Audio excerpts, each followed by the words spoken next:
बिस्मिल्लाहिर्रहमानिर्रहीम। जनाब अस्सलाम वालेकुम। मैं हूं फैसल वकार। आप देख रहे हैं एक्शन अकाउंटेंसी। बीके में अकाउंटेंट बनिए और एक बाइज्जत जो है रोज़गार कमाइए। आज हमारे इस कोर्स की जो है वो 13वीं क्लास होने जा रही है, जिसका टॉपिक है अकाउंटिंग इक्वेशन। आज इसको हम सीखेंगे कि इक्वेशन क्या होती है और इसका क्या मतलब है। देखिए, अकाउंटिंग इक्वेशन जो है वो अकाउंटिंग का एक बुनियादी असूल है। इक्वेशन से मुराद ये है कि बराबर, यानी कि किसी चीज़ का बराबर होना, यानी कि जो हम अकाउंटिंग में जो एंट्री पास कर रहे होते हैं उसका उसकी एक दोनों साइडें हमारे पास जो हैं वो बराबर आ रही होती है। वो क्यों? क्योंकि एक साइड आपकी जो है वो किसी एसेट से कम हो रही होती है, दूसरी साइड आपकी एसेट से बढ़ रही होती है। तो इस तरीके से जो है वो अकाउंटिंग इक्वेशन क्या काम करती है? बराबरी का काम करती है। तो ये हमारे पास एक ट्रांजैक्शन है और इसको आज हम इस पर अकाउंट जो इक्वेशन है इसको हम इसमें फिल करेंगे। रिजवान एंड सन्स हैं और उन्होंने अपना ये सारा हमें डेटा दिया है। ठीक है। अच्छा, आगे जाने से पहले एक चीज़ और समझ लें कि देखें, एसेट्स जो है ना वो हमेशा लायबिलिटी प्लस कैपिटल के बराबर होते हैं। जो भी आपके पास एसेट्स आ रहे होंगे वो किसके बराबर होंगे? लायबिलिटी प्लस कैपिटल के बराबर होंगे। जब एज अ अकाउंटेंट आप कहीं किसी इदारे में हैं और वहाँ आपके सामने अकाउंट्स रखे हुए हैं, तो उसके अंदर जो बैलेंस शीट में ये चीज़ आपको नज़र आएगी, भाई एसेट्स आपके पास क्या आएंगे। ठीक, तो एसेट्स क्या आएंगे? एसेट्स वो होते हैं, इसकी छोटी सी डेफिनेशन को भी समझ लेते हैं एसेट्स की। एसेट्स वो होते हैं जो कारोबार के वसाइल होते हैं, ठीक, जो बिज़नेस की ज़रूरत के लिहाज से ख़रीदे जाते हैं। जैसे अगर आप कोई मैन्युफैक्चरिंग का बिज़नेस कर रहे हैं तो आपको मशीनरी की ज़रूरत पड़ेगी, इक्विपमेंट की ज़रूरत पड़ेगी, प्लांट इक्विपमेंट की ज़रूरत पड़ेगी, आपको फर्नीचर फिक्चर की ज़रूरत पड़ेगी। यानी कि जो ऐसे आइटम, जो ऐसी चीज़ें जो आपके बिज़नेस की ज़रूरत हो, वो आपके बिज़नेस के वसाइल होते हैं, जिसको हम कहते हैं एसेट्स। अब बात आती है एसेट्स। ठीक है, अब फ़र्ज़ करें, एक एग्जांपल के ज़रिए हम ये समझ लेते हैं चीज़ को। 5 लाख रुपए के एसेट्स आपने देखे आपकी बुक ऑफ अकाउंट से, जहाँ एज अकाउंटेंट है वहाँ आपकी बुक ऑफ अकाउंट्स के अंदर 5 लाख रुपए के एसेट्स आ रहे हैं। ठीक, ये तो हो गए बिज़नेस के जो वसाइल, यानी कि जो बिज़नेस कर रहे हैं वो वसाइल हो गए। आपने ख़रीद ली होगी, बिल्डिंग आपने ले ली होगी, प्लांट इक्विपमेंट आपने ले लिया होगा, मशीनरी ले ली होंगी, फर्नीचर फिक्चर आपने ले लिया होगा, जो आपकी ज़रूरत होगी बिज़नेस के लिहाज से वो आपने ले ली। तो वो आपको क्या बन गई? बिज़नेस का हिस्सा बन गई। तो वो क्या हो कहलाएगा? आपका एसेट्स कहलाएगा। अब ये तो हो गया वसल। अब सोर्स क्या आएगी? आपने जो एसेट्स खरीदे हैं ये आए कहाँ से? बिजनेस में जो ये मशीनरी खरीदी गई, जो बिल्डिंग खरीदी गई, जो सोर्स, इसकी सोर्स क्या आएगी? तो उसकी सोर्स क्या बनती है? वो ये होती है कि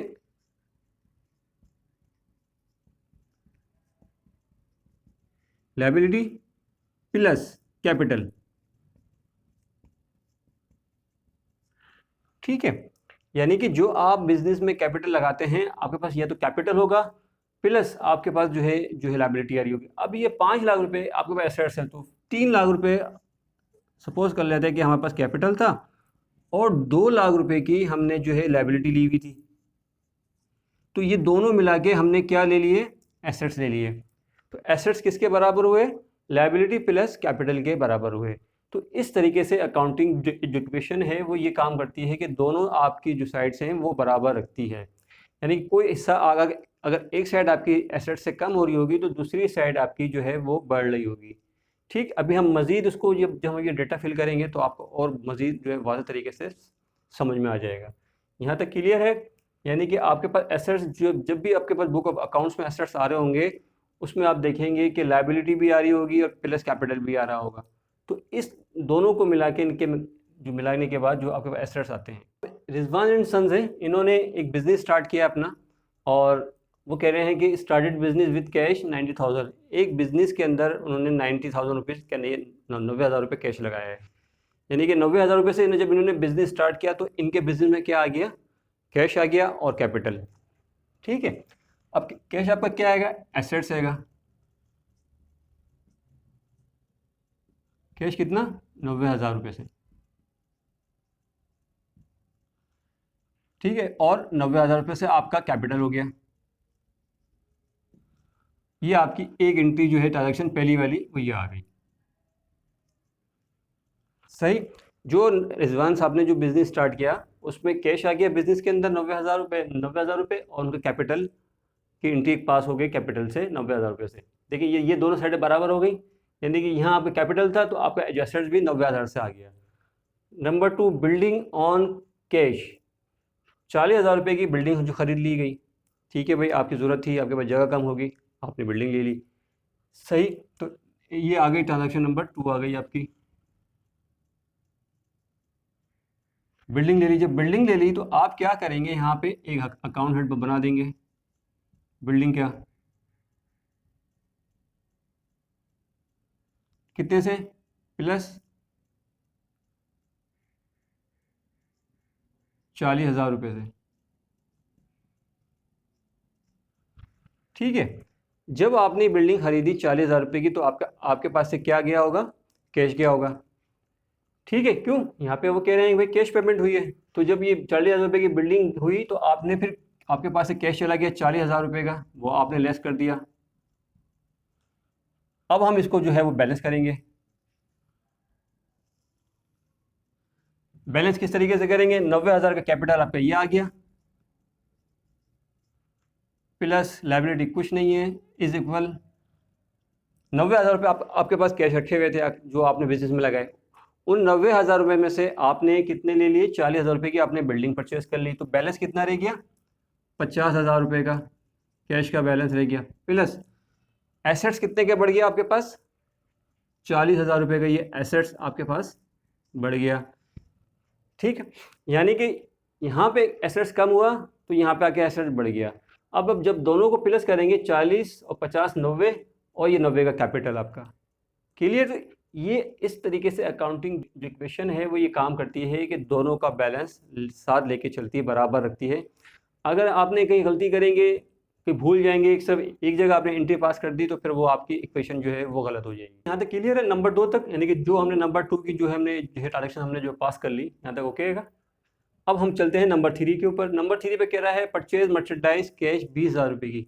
अब 20,000 रुपये की जो है वो मर्चेंडाइज खरीद ली गई। अब यहाँ पे हम पहले अकाउंट बना लेंगे एक,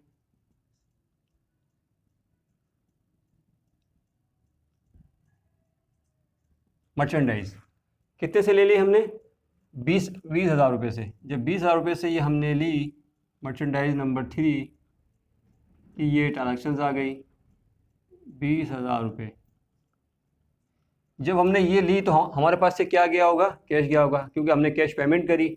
जब कैश पेमेंट करी तो क्या हो गया, इसमें से कैश हमारे पास से कम हो जाएगा 20,000 रुपये से मज़ीद और, तो ये ट्रांजेक्शन नंबर 3 हो गई। अब हम इसको बैलेंस कर लेते हैं। इस तरीके से आप 90,000 रुपये का आपके पास क्या आ गया, कैपिटल जो पहले से था मौजूद, प्लस लायबिलिटी आपके पास कुछ नहीं है, इज इक्वल 50 में से 20,000 रुपये आपने और पेमेंट कर दी। पहले कितनी करी थी, 40,000 की बिल्डिंग ली थी, फिर आपने 20,000 रुपये की इन्वेंट्री ले ली, यानी कि मर्चेंडाइज ले ली, 30,000 रुपये आपके पास कैश इन हैंड रह गया, प्लस 40,000 रुपये की बिल्डिंग आपके पास रखी हुई है पहले से ही, आपके पास एसेट्स आ गया, दूसरी मर्चेंडाइज आ गई आपके पास 20,000 रुपये से। अब हम प्लस 90,000 प्लस में है, यानी कि आपके मौजूद हैं 30, 40, 70 और 30, 90, यानी कि 90,000 रुपये आपके पास एसेट्स की शक्ल में मौजूद है। अगर आपसे कोई पूछे भाई ये एसेट्स क्या आएंगे, इनका ब्रेकअप क्या आएगा, भाई ये रहा 90,000 रुपये का जो कैपिटल था उसका ब्रेकअप ये रहेगा, भाई ये 30,000 रुपये कैश इन हैंड रखा हुआ है एसेट्स की मद में, 40,000 रुपये बिल्डिंग है, 20,000 रुपये की मर्चेंडाइज रखी हुई है, अशिया रखी हुई है, ठीक है। ये आपकी जो है लेवल हो गया। अब नंबर 4 पे क्या आता है, नंबर 4 पे वो कह रहा है purchase merchandise on credit Kadir and Co से, यानी कोई माल उधार उठा लिया आपने, मर्चेंडाइज उधार खरीद ली, किससे, कादिर एंड को से। अब इसको भी देख लेते हैं,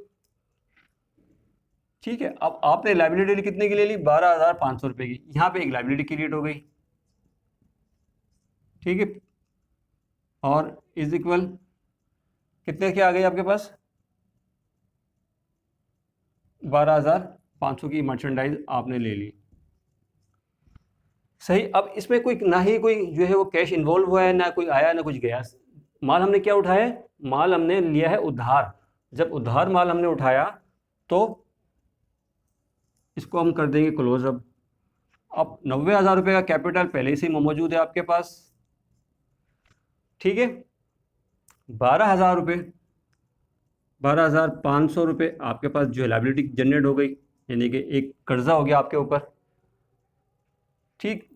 एसेट्स क्या है, 30,000 रुपये का आपके पास कैश इन हैंड हैगा, प्लस 40,000 रुपये, प्लस, ठीक है, 20 और 12 32,500 रुपये, ये आपके पास मर्चेंडाइज हो गई।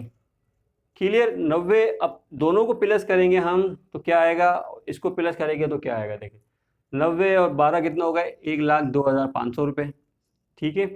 40 और 30 70, 70 और 32, 1,02,500 रुपये, ठीक है। ये दोनों आपकी, दोनों साइडें आपकी बराबर चल रही हैं, तो ये हमारी इक्वेशन इस तरीके से काम कर रही होती है अकाउंटिंग, यानी पूरी अकाउंटिंग भी हमारी इक्वेशन की बेस पे ही काम कर रही होती है कि आपने एक एसेट्स कम करा तो दूसरा एसेट आपका बढ़ गया, फिर कोई एसेट बढ़ रहा है तो फिर उसके अगेंस्ट कुछ ना कुछ एसेट्स जो है वो कम हो रहा होगा। यहाँ तक क्लियर है, बहुत सिंपल सा है। आगे चलते हैं। सोल्ड मर्चेंडाइज 16,500 रुपये ऑन कैश, एक मर्चेंडाइज जो है वो खरीदी बेच दी गई, ठीक, कितने की बेच दी, 16,500 रुपये की। अच्छा, ली कितने की थी हमने, 12,500 रुपये की। 12,500 की जो हमने ली थी वो हमने कितने की बेच दी, 16,500 रुपये की बेची। अब इसको भी देख लेते हैं, नंबर 5, ठीक। सोल्ड मर्चेंडाइज ऑन कैश, यानी कैश पे बेचा। जब आपके पास कैश पे आपने कोई सेल आउट की तो आपके पास क्या आया होगा, आपके पास कैश आ गया। कैश कितने से आ गया, 16,500 रुपये से। क्लियर। जब 16,500 से ये आपके पास एक कैश आ गया, दूसरा क्या आएगा, 12,500 रुपये की आपने उठाई थी और 16,500 की बेच दी। तो हम इसको देख लेते हैं इस तरीके से, 16,500 माइनस 12,500, 4,000 रुपये आपको जो है इसके ऊपर आपको मिल गया प्रॉफिट। जब 4,000 रुपये आपके पास प्रॉफिट मिला तो प्रॉफिट आपका कहाँ जाएगा, कैपिटल में चला जाएगा। अब सवाल यह है कि भाई कैपिटल में क्यों जाएगा, कैपिटल में प्रॉफिट इसलिए जाएगा कि जब भी साल के एंड में प्रॉफिट एंड लॉस होता है तो वो कैपिटल में जाके माइनस प्लस यानी कि उसमें वो अफेक्ट करता है। प्रॉफिट का अलग से कोई लेजर नहीं बनता, ठीक है। तो इसलिए जो है वो 16,500 रुपये जो थे वो आपने जो है कैश आ गया, 4,000 रुपये आपके पास जो है प्रॉफिट की मद में आए वो चले गए। अब क्या रह गया, 16,000 रुपये, 16,500 रुपये ये आपने जो है माइनस कर दिए 12,500 रुपये। क्यों, ये आपने इतने की खरीदी थी और 16,500 रुपये की बेच दी।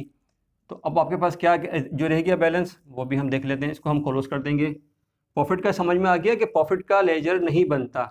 प्रॉफिट हमेशा जब भी हमारे पास, जब हमारे फाइनेंशियल अकाउंट क्लोज होते हैं उसमें जो भी प्रॉफिट आता है वो क्या होता है, बैलेंस शीट में जाके कैपिटल में अफेक्ट करता है। अगर लॉस होगा तो माइनस हो जाएगा,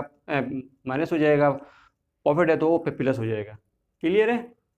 अच्छा, अब मर्चेंडाइज फिर सोल आउट की 8,500 रुपये की थी, 10,000 रुपये की बेच दी, सही। तो अब हम क्या करेंगे फिर, अच्छा इसकी पहले हमने ले ली, ये आ गया आपके पास 94,000 आ गया। इसको पहले हम क्लोज कर लेते हैं, प्लस 12,500 रुपये ये आपके पास जो है लाइबिलिटी हो गई, इज इक्वल, ठीक है।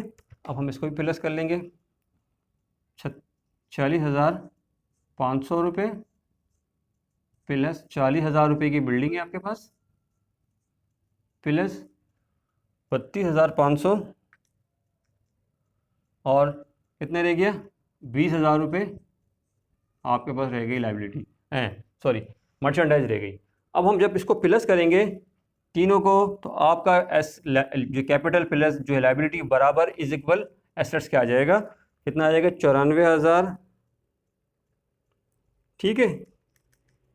94,000 ये हो गए प्लस 12,500 रुपये, 1,06,500 रुपये आपके क्या हो गए, लाइबिलिटी प्लस कैपिटल हो गया, ठीक है। अब हम इसको कर लेते हैं, 40,500 प्लस 40,000 रुपये प्लस 20,000 रुपये, 1,06,500 के आपके जो एसेट भी बन गए, यानी कि ये दोनों साइडें आपकी बराबर आ गई, ठीक है। अब आगे चलते हैं। आखिरी है कि एंट्री जो ट्रांजेक्शन, इसको भी समझ लेते हैं ये क्या चीज़ है। सोल्ड मर्चेंडाइज 8,500 वाज, और 10,000 रुपये की हमने बेच दी, यानी 8,500 रुपये की ली थी और 10,000 रुपये की हमने इसको कैश की सूरत में हमने बेच दिया। अब जब हमने 10,000 रुपये की हमने जब सेल कर दी कैश में, तो क्या आ गया हमारे पास, 10,000 रुपये कैश आ गया। ठीक है, अच्छा 8,500 की से हम माइनस कर देंगे 8,500 रुपये, सही, एक एंट्री हो गई। अब 10,000 की बेची थी, 8,500 की ली थी, तो कितने का प्रॉफिट मिला, 1,500 रुपये का। 1,500 रुपये फिर आपके चले जाएंगे प्रॉफिट के अंदर, यानी कि कैपिटल में, यहाँ ब्रैकेट में शो कर देंगे भाई प्रॉफिट हुआ ये, सही। अब हम इसको भी क्लोज कर देते हैं, क्लोज करेंगे। अब हम इसका फिर दोबारा टोटल लेते हैं, फिर अब हमारा ये पूरा फाइनलाइज हो गया, सारी हमने डेटा हमने जो है रिकॉर्ड कर लिया, और अब हम इसको जो है स्टेप बाय स्टेप सबको एक बार फिर से जो है वो चेक कर लेंगे कि हमारा कहीं बैलेंस फ़र्क तो नहीं आ रहा। अब देख लेते हैं, 94,000 रुपये प्लस 1,500 रुपये, 95,500 रुपये आपका कैपिटल हो गया, प्लस 12,500 रुपये आपकी जो है लायबिलिटी हो गई, इज इक्वल 12,500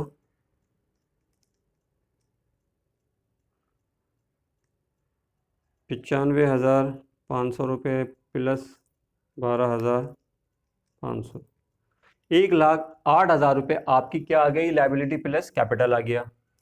उसके बाद अब एसेट देख लेते हैं हम, 40,500 रुपये प्लस 10,000, 56,500 रुपये ये आपके पास आ गया कैश। 40,000 रुपये आपके पास आ गए बिल्डिंग की मद में, 20,500, 20,000 माइनस 8,500 रुपये, 11,500 रुपये की आपके पास मर्चेंडाइज रह गई। ठीक है, अब हम इसको और इसको यानी कि कैश, बिल्डिंग और मर्चेंडाइज को प्लस करेंगे तो क्या आता है देख लेते हैं। 56,500 रुपये प्लस 40,000 रुपये प्लस 11,500 रुपये, 1,08,000 रुपये आपके पास ये आ गए, 1,08,000 रुपये ये आ गए आपके पास। ठीक है, यहाँ तक क्लियर है। तो ये हमारी इस तरीके से जो है अकाउंटिंग इक्वेशन जो है वो काम करती है। अब हम इसको थोड़ा सा इसका ब्रेकअप कर लेते हैं। देखें, आपके पास जो एसेट्स कितने थे, एसेट्स आ गए आपके पास, क्या क्या आ गया आपके पास, कैश, ठीक है, कितना आ गया, 56,500 रुपये, मर्चेंडाइज आ गई, बिल्डिंग आ गई, कितने से, 40,000 रुपये से, मर्चेंडाइज आ गई,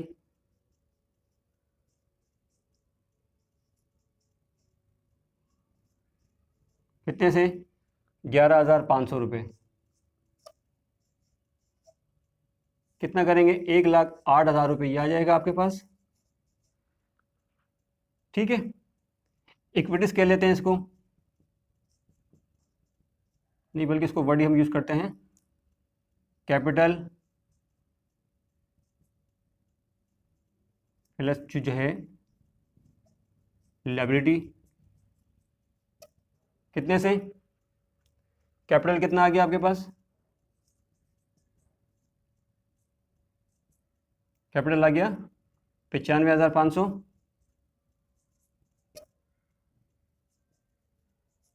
जो है आपके पास जो है लायबिलिटी कितनी आ गई, 12,500 रुपये, कितना आ गया, 1,08,000 रुपये।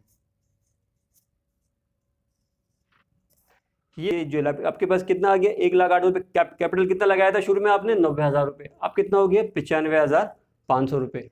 तो ये आपका कैपिटल बढ़ गया। इस तरीके से जो आपके पास शुरू में कुछ भी नहीं थी, जब आपने बिजनेस स्टार्ट किया था तो लायबिलिटी कुछ भी नहीं थी, फिर आपने कितने की उठाई लायबिलिटी, 12,500 रुपये की।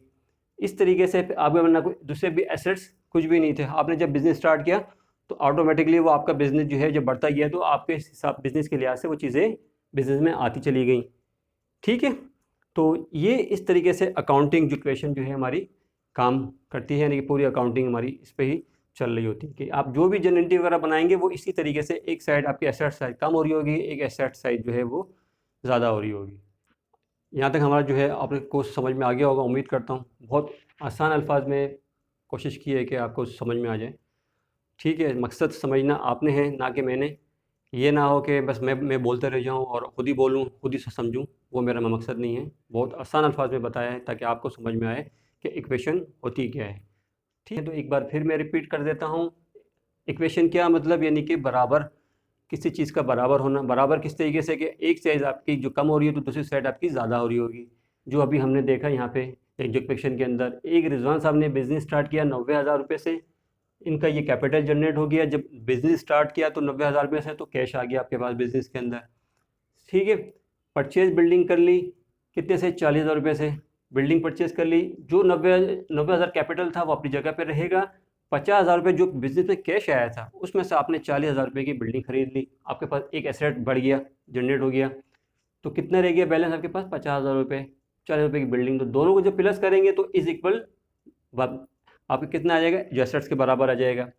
ठीक है, इस तरीके फिर हम गए नंबर 3 के ऊपर। मर्चेंडाइज हमने कोई 20,000 रुपये की ज़रूरत की थे, खरीद ली हमने। हमारा एसेट्स मर्चेंडाइज बढ़ गई। जब मर्चेंडाइज बढ़ी तो हमने क्या ख़रीदा, 20,000 रुपये। 20,000 रुपये से हमारे पास से कैश कम हो गया, यहाँ कैश कम हो गया, यहाँ पे बढ़ गया, एसेट बढ़ गया, तो ये 90,000 रुपये हो गए। फिर कैपिटल हमारा 90,000 से था, फिर हमने क्या करा, नंबर 4 में जाके उधार माल उठा लिया 12,500 रुपये का। तो लाइबिलिटी आपके पास केक जनरेट हो गई। अब ये लाइबिलिटी क्या हो गई, बढ़ गई आपके पास कि जब आपने क्लोज़ किया तो 90,000 रुपये था वो लाइबिलिटी, 12,500 रुपये, कैश 30,000 रुपये था, 40,000 रुपये की बिल्डिंग थी, 32,500 रुपये। ठीक, तो ये दोनों का प्लस आपके सामने चल रहेगा बराबर। फिर उस तरीके से आपने एक 12,500 रुपये की चीज़ थी, आपने 16,500 रुपये की बेच दी। ठीक है, जब बात 16,500 की थी, 12,500 की थी, 16,500 की बेची, तो प्रॉफिट कितना क्या आ गया, 4,000 रुपये का आपको उसके ऊपर प्रॉफिट आ गया। ठीक, इसी तरीके से फिर अब आगे चले, सोल्ड मर्चेंडाइज। ठीक है, 8,500 की ली थी, 10,000 रुपये की बेच दी। जब 10,000 की बेच दी तो 8,500 वैसे ही कम हो गए मर्चेंडाइज में से, और जो प्रॉफिट मिला वो कैपिटल में चला गया। एक बार फिर रिपीट कर दूं कि प्रॉफिट एंड लॉस का कोई लेजर नहीं बनता, ये साल के एंड में जाके बैलेंस शीट में जाके कैपिटल के अकाउंट में माइनस प्लस होते हैं। सही, तो ये हमारी इक्वेशन कहलाती है। इसकी अहमियत ये हैगी कि ये आपको एक कॉन्सेप्ट देती है, एक डबल एंट्री सिस्टम भी देती है, यानी कि अकाउंटिंग जो इक्वेशन है वो आपको एक डबल एंट्री सिस्टम भी बताती है कि भाई डबल एंट्री सिस्टम पे काम होता है इक्वेशन के अंदर। एक साइड बढ़ रही है, दूसरी साइड कम हो रही है, फिर एक साइड बढ़ रही है तो फिर दूसरी साइड कम हो रही है, यानी कि बैलेंस दोनों में मतवाजन रहता है। सही, तो जो इक्वेशन की अहमियत इसलिए हैगी, और इसको हर जो अकाउंटेंट हैं या जो बिगनर हैं उनको ये चीज़ समझनी पड़ेगी कि इक्वेशन किस तरीके से काम करती है। यही पूरी साइकिल जो है आपकी जो है जनरल एंट्री में चलती है, जिसको आप कहते हैं डेबिट, फिर क्रेडिट, फिर डेबिट क्रेडिट, सेम अमाउंट से। तो यहाँ पे भी हमने सेम अमाउंट से सारी चीज़ों को देखा है और उनको जो है रिकॉर्ड किया है। ठीक है जनाब, फिर भी कोई सवाल हो तो आप मुझे कमेंट्स कर सकते हैं, पूरी कोशिश होगी आपको उसका जवाब दिया जाए। अपना ख्याल रखिएगा, इस चैनल का ख्याल रखिएगा। इंशाअल्लाह फिर आपसे अब अगली वीडियो में होगी मुलाकात। मुझे दीजिए इजाज़त, अल्लाह हाफिज़। Thanks for watching. Subscribe to Action Accountancy for the next class.